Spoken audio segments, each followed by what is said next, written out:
sa posisyon ang pinakamalaking buhaya sa buong mundo na si Martin Romualdez.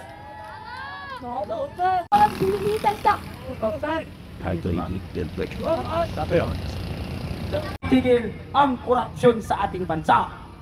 Tama! Sa ating bansa.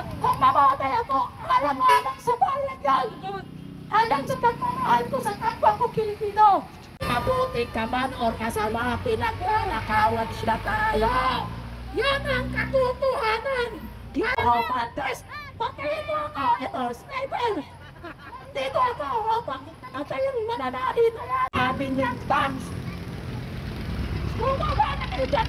Siya magiging dyan. Mas maganda pa ang mga mahirap. Naiintindihan ang sitwasyon sa mga mahirap. Mas masahod pa kayo kaysa dada. Gaya ng sinabi ko,